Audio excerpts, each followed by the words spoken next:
ಮಂಗಳೂರಿನ ಬೋಳೂರು ಅಮೃತಾನಂದಮಯಿ ಮಠದ ಆಯುಧ್ ಮಂಗಳೂರು ವಿಭಾಗದ ವತಿಯಿಂದ ಮಂಗಳೂರಿನ ಅಮೃತ ವಿದ್ಯಾಲಯಂನಲ್ಲಿ ಆರೋಹಣ್ 2020 ಎನ್ನುವ ಯುವ ಶಿಬಿರವನ್ನು ಹಮ್ಮಿಕೊಳ್ಳಲಾಗಿದೆ.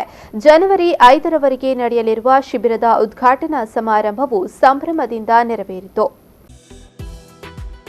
ದೇಶದ ಮೌಲ್ಯ ಮತ್ತು ಸಂಸ್ಕೃತಿಯ ಬಗ್ಗೆ ಜಾಗೃತಿ ಮೂಡಿಸುವುದು ಮತ್ತು ಭಯ ಹಾಗೂ ಸವಾಲುಗಳನ್ನು ಹೇಗೆ ಎದುರಿಸಬೇಕು ಎನ್ನುವ ಬಗ್ಗೆ ತರಬೇತಿ ನೀಡುವ ನಿಟ್ಟಿನಲ್ಲಿ ಮಂಗಳೂರಿನ ಬೋಳೂರು ಅಮೃತಾನಂದಮಯಿ ಮಠದ ಆಯುಧ್ ಮಂಗಳೂರು ವಿಭಾಗದ ವತಿಯಿಂದ ಮಂಗಳೂರಿನ ಅಮೃತ ವಿದ್ಯಾಲಯಂನಲ್ಲಿ ಆರೋಹಣ್ 2020 ಎನ್ನುವ ಯುವ ಶಿಬಿರವನ್ನು ಹಮ್ಮಿಕೊಳ್ಳಲಾಗಿದೆ. ಜನವರಿ 3ರಿಂದ 5ರವರೆಗೆ 2 ದಿನಗಳ ಕಾಲ ನಡೆಯಲಿರುವ ಶಿಬಿರಕ್ಕೆ ಚಾಲನೆ ನೀಡಲಾಯಿತು. ಪದ್ಮಭೂಷಣ ಪುರಸ್ಕೃತ ಮಣಿಪಾಲ ವಿಶ್ವವಿದ್ಯಾನಿಲಯದ ವಿಶ್ರಾಂತ ಕುಲಪತಿ ಡಾ ಪ್ರೊಫೆಸರ್ ಬಿಎಂ ಹೆಗ್ಡೆ ಅವರು ಶಿಬಿರಕ್ಕೆ ಚಾಲನೆಯನ್ನ ನೀಡಿದರು.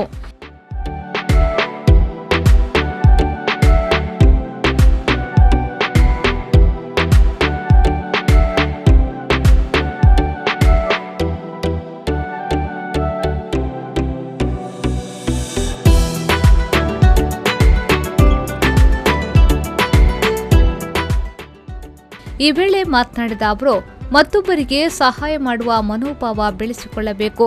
ಇಂದಿನ ಕಾಲಘಟ್ಟದಲ್ಲಿ ವಿದ್ಯಾರ್ಥಿಗಳಿಗೆ ಹೆಚ್ಚಿನ ಅವಕಾಶಗಳು ಲಭ್ಯವಿದೆ. ಅದನ್ನು ಯುವ ಸಮುದಾಯ ಸದುಪಯೋಗ ಪಡಿಸಿಕೊಳ್ಳಬೇಕು ಎಂದು ಕರೆ ನೀಡಿದರು.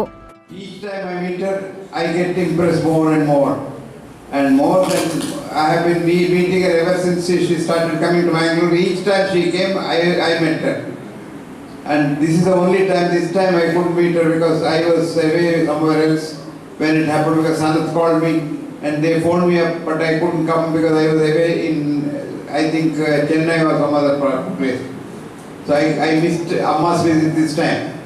But I'm happy that I got an opportunity to be here, even the absence of Amma, to see the good work that she is doing and see the children that she is trying to nurture.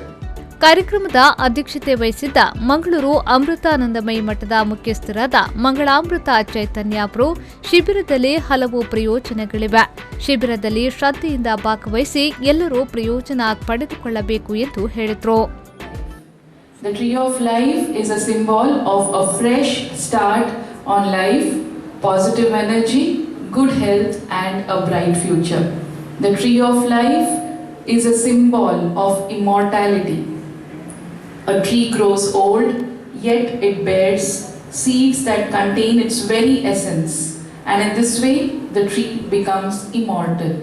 And this is the message for all. ಕಾರ್ಯಕ್ರಮದಲ್ಲಿ ಅಮೃತಪುರಿಯ ಅಮೃತ school of ಇಂಜಿನಿಯರಿಂಗ್ನ ಸಹಾಯಕ dean ಡಾ ಬಾಲಕೃಷ್ಣನ್ ಶಂಕರ್, ಅಮೃತ ವಿದ್ಯಾಲಯಂನ ಪ್ರಾಂಶುಪಾಲರಾದ ರಾಮಚಂದ್ರ ಭಟ್, ಆಯುಧ್ ಮಂಗಳೂರಿನ ಅಧ್ಯಕ್ಷರಾದ ರಾಮನಾಥ್ ನಾಯಕ್ ಮತ್ತಿತರರು ಉಪಸ್ಥಿತರಿದ್ದರು. Nagesh Kavoor, ವಿ4 news 24/7 Mangaluru.